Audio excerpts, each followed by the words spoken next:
तो दोस्तों इन दोनों मैंने कॉलीफ्लावर डाल दिया था। ये देख सकते हो, ये है ब्रोकली। तो अब इन दोनों में मैं ब्रोकली डाल रहा हूँ। इन दोनों में ब्रोकली डालूंगा तो वो भी आपको दिखाता हूँ मैं। देखिए यहाँ से स्टार्ट कर रहा हूँ। तो मैं हर एक को मैं मेरे दो तीन मेरे बीज जा रहे हैं, तो इनको मैं इसमें डाल दूंगा। किसी में मेरा एक एक भी जा रहा है, क्योंकि दोस्तों मैं दो तीन में इसलिए डाल रहा हूँ, अगर जब एक जनरेशन ना हुआ तो जो दूसरा है वो जनरेशन हो जाएगा। अगर मैं एक ही बीज डालूंगा, अगर वो एक भी जनरेशन नहीं होगा तो मेरी जो इतनी मेहनत है, जो इतनी मेहनत से जो हमने जो तैयार किया है, ये सारी वेस्ट हो जाएगी, क्योंकि उसके बाद फिर हमें फिर दोबारा रिप्लांटिंग करेगी। तो इसलिए हम दो तीन बीज डाल रहे हैं। तो इनमें से कोई एक तो जनरेशन होगा ही होगा। तो इसलिए मैं इसमें दो तीन बीज डाल रहा हूँ मैंने। हर एक होल से मैं दो तीन बीज डाल रहा हूँ। देखिए हमने एक तो मैंने ये कंप्लीट कर दिया है। अब कर रहा हूँ दूसरा। तो ये दूसरा, ये भी हो ही जाएगा लगभग लगभग। ये देखिए, तो इतने ये हमने ये डाल दिए हैं। हमारे दोस्तों इसमें जो ये सीडलिंग जो ट्रे है, तो इसमें एक में हमारे 50 होल है। तो एक में अगर एक एक पौधा भी अगर जब जनरेशन हो गया, तो मेरे ये दो पॉट से मेरे ये 100 प्लांट्स हो जाएंगे। तो अगर 100 प्लांट्स ब्रोकली के अगर हमारे ये तैयार हो गए तो इनफ है हमारे लिए, क्योंकि अब ब्रोकली जो अगर हम आज इसको अगर हम प्लांटिंग कर रहे हैं तो अगले 15-20 दिन के बाद हम इसको ये ट्रांसप्लांट के लिए हो जाएगा। तो ट्रांसप्लांट करने के बाद 3 महीने लेता है दोस्तों। गोभी, ब्रोकली, पत्ता गोभी हार्वेस्टिंग के लिए इसको 3 महीने लगते हैं। तो 3 महीने में तब तक हमारी जनवरी या फरवरी हमारी लग जाएगी। तो तब हम इसको हार्वेस्ट कर पाएंगे। देखिए दोस्तों मैंने इन दोनों में डाल दिया है। तो अब मैं इनमें डाल दूंगा जो हमारी जो ये कंपोस्टिंग जो बची हुई है, इसको मैं ऐसे स्प्रिंकल करूंगा। देखिए, तो जैसे मैंने उसमें किया था पत्ता गोभी ये कॉलीफ्लावर वाले में, वैसे ही मैं इसमें भी कर रहा हूँ ब्रोकली वाले में। ये देखिए, ये देखिए दोस्तों, ये हो गया हमारा। ये देखिए,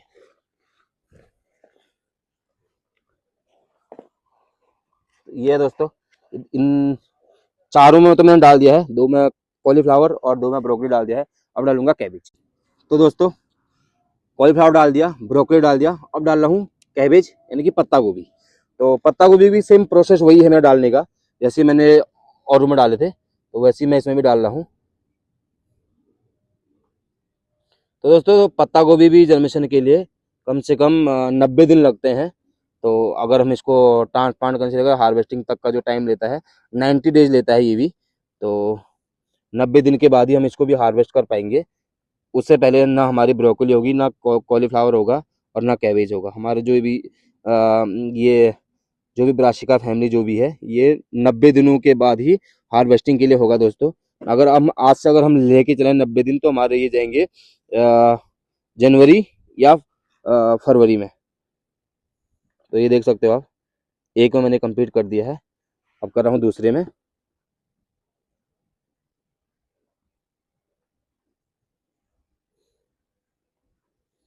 तो दोस्तों अब एक चीज़ आज आपको बताता हूँ। अभी तक जो भी मैंने आपके जो भी मैंने ये किया है, मैंने ये आपके सामने किया है और सब कुछ आपको दिखा रखा है कि मैंने इसमें कोई केमिकल, अपने खाद में मैंने कुछ नहीं मिला रखा है। और जब ये जंक्शन हो जाएगा तब भी मैं इसमें कुछ नहीं मिलाऊंगा। तो क्योंकि मेरे अगर मैं पौध भी अगर मैं तैयार करूंगा तो मेरी पौध भी सारी विदाउट केमिकल, विदाउट पेस्टिसाइड से मेरी सारी पौध तैयार होगी। तो इनमें भी मैं कोई खाद वगैरह कुछ भी नहीं मिलाऊंगा। और उसके बाद जब ट्रांसप्लांट करेंगे तब भी हम इसमें कुछ नहीं मिलाएंगे। तो ये है दोस्तों, देख सकते हो, इसमें भी मैंने बीज डाल दिए हैं सब में, और ये भी मेरा हो गया है। तो इसको भी मैं अब ऐसे ही पूरा क्लोज कर दूंगा।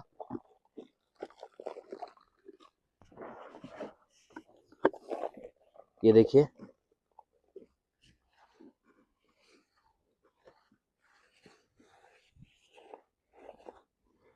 तो ये है दोस्तों। देखिए अब मैंने आपके सामने मैंने ये सारे क्लोज कर दिए हैं, और मैंने 6 अपने सीडलिंग ट्रे तैयार कर दिए हैं।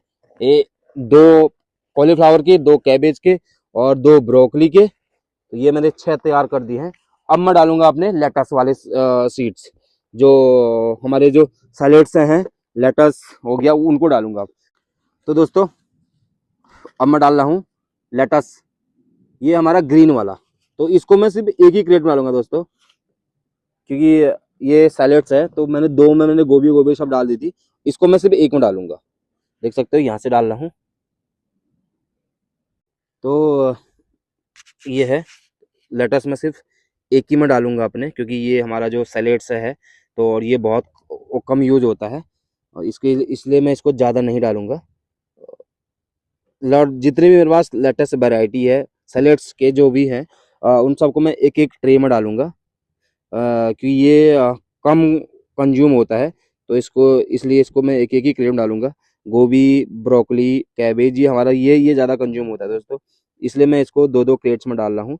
और जो कम कंज्यूम होता है उसको मैं एक ही में, क्योंकि ज़्यादा डालने पर भी हमारा ये वेस्ट हो जाएगा, तो इसलिए हम ज़्यादा वेस्ट भी नहीं करेंगे। और इतने में ये मेरे बीज बच गए हैं, इनको मैं वापस इसमें डाल दूंगा। देख सकते हो इसमें मैंने ये डाल दिया है। अब इसको भी मैं वैसे ही कवर कर दूंगा। देख सकते हो ऐसे मैंने इसमें खाद ये डाल दिया, और ऐसे इसको भी मैंने कवर अप कर दिया। तो लेटस भी दोस्तों, ग्रीन लेटस भी मेरा लग चुका है। तो दोस्तों अब देख सकते हो ग्रीन लेटस डाल दिया था, अब डाल रहा हूँ रेड लेटस। तो ये रेड वाला है, इसको भी मैं एक ही में डालूंगा। देख सकते हो इसके भी मैं चार पांच बीज एक साथ में डाल रहा हूँ, क्योंकि इसमें भी ये मैंने भी पहले एक बार अपने, जब मैंने पहली नर्सरी शोइंग करी थी बेड्स में, तो उसमें मैंने डाला था ये, तो उसमें जर्मिनेशन नहीं हुआ, क्योंकि उसके बाद बारिश वगैरह आ गई थी, तो हो सकता है उसकी वजह से ये जर्मिनेशन ना हो पाया हो। तो आज मैं इन सबको सीडलिंग ट्रे में डाल रहा हूँ। देख सकते हो मैंने इसमें ये पूरा डाल दिया है। तो लेटस जितने भी हैं मैं सबको एक एक ही ट्रे में डालूंगा। इनके लिए मैं 2-2 ट्रे यूज़ नहीं कर रहा हूँ। मैंने आपको पहले में ही बताया कि ये हमारा कंज्यूम कम होता है, तो इसलिए मैं इसको कम ही डालूंगा। देख सकते हो ये बीज जो बच गया है, इसको मैं इसमें वापस कर दूंगा, और इसमें भी सेम वही प्रोसेस है। इस ये ले लिया है, और इसमें मैं इसको स्प्रिंकल करके इसको भी मैं फिलअप कर दूंगा। तो दोस्तों ग्रीन लेटस डाल दिया था, और रेड लेटस डाल दिया था, अब डाल रहा हूँ ब्लैक लेटस। तो ये है ब्लैक लेटस, ये भी सेम प्रोसेस सबका सेम है। और इसको डालने के बाद जब ये जर्मिनेशन हो जाएगा, मैं आपको हमेशा कहता हूँ, तो जब भी जर्मिनेशन हो जाएगा तो तब मैं एक बार आपको फिर ज़रूर दिखाऊंगा। तो तब तक दोस्तों, अगर आपको वीडियो अच्छी लगती है तो प्लीज़ आपने लाइक करना है, वीडियो को शेयर करना है, और चैनल को सब्सक्राइब ज़रूर करना है, ताकि मैं आपको ऐसी इंटरेस्टिंग वीडियो हमेशा दिखाता रहूं, और आप लोगों को देखने में भी मज़ा आए, और मुझे भी दिखाने में मज़ा आए। तो ये है दोस्तों, ये ब्लैक लेटस भी मैंने डाल दिया है, और ये भी जो बच गए हैं इनको वापस मैं पैकेट में डाल दूंगा, और इसको भी मैं ऐसी जैसे मैंने और ट्रेज फिलअप किए थे वैसे इसको भी फिलअप कर दूंगा। तो दोस्तों ये डाल रहा हूँ मैं पॉक चोई, ये भी सैलेड ही है, और इसका पॉक चोई का सूप भी पीते हैं, जैसे ब्रोकली का सूप बना के पीते हैं, वैसे पॉक चोई का भी पीते हैं दोस्तों। तो और ये सैलेड्स में भी यूज होता है, बाकी इसका सूप वगैरह भी बना के पीते हैं। तो ये है हमारा पॉक चोई, इसको भी मैं सिर्फ एक ही क्रेम डालूंगा, क्योंकि ये भी हमारा कम कंज्यूम होता है, तो इसलिए मैं इसको भी ज़्यादा यूज़ नहीं करूँगा, सॉरी, इसलिए इसको हम ज़्यादा प्लांट नहीं करेंगे, क्योंकि जितनी हमको ज़रूरत है हम उतना ही करेंगे, और न और हम यहाँ से बेचते वगैरह कुछ है नहीं, तो इसलिए जितना हमको चाहिए हम उतना ही करेंगे। तो ये पॉकचे भी मैंने ये डाल दिया दोस्तों, इसको भी मैं ऐसे जो बीज बच गया है उनको ऐसे पैकेट में डाल दूंगा। तो ये मैंने पैकेट में डाल दिए हैं, और इसको भी ऐसे ही मैं फिलअप कर दूंगा, स्प्रिंकल करके ऊपर से खाद, तो फिर इसको लेवल करके, तो ये वाला भी मेरा कंप्लीट हो गया दोस्तों। तो दोस्तों लेटस भी डाल दिया, गोभी भी डाल दी, पॉक्चो भी डाल दिया। अब डाल रहा हूँ मैं गांठ गोभी। तो जो ये है, ये गांठ गोभी है दोस्तों। तो देखते इसको भी ऐसे ही डाल रहा हूँ, क्योंकि ये गांठ गोभी मैंने अपने बेड में भी पहले डाला हुआ है। तो इसलिए मैं इसको भी इसमें एक ही ट्रे में डालूंगा, क्योंकि जो मेरा बेड में जो मैंने जो डाला था वहाँ भी वो तैयार हो रहा है। और दोस्तों गांठ गोभी हमारा है 60 डेज का क्रॉप है। ये 60 दिन में ये हार्वेस्टिंग लायक तैयार हो जाएगा। और बाकी जो गोभी थी वो 90 दिन में होगी। और जो भी लेटस मैंने जो डाला था, ये भी मेरा 45 से 50 दिन के अंदर ये भी तैयार हो जाएगा हार्वेस्टिंग के लिए। तो इनका जो टाइमिंग है सबका अलग अलग है। गोभी का 90 दिन है, और लेटस का 45 से 50 दिन है, और गांठ गोभी का 60 डेज है। और जो भी हम ग्रीन से जो यूज़ कर वो डालते हैं उनका जो है वो 30 से 45 डेज है। तो ये है दोस्तों, सबका अलग अलग डे है कि कौन कितने दिन में हार्वेस्टिंग होगा। ये भी मैंने डाल दिया है।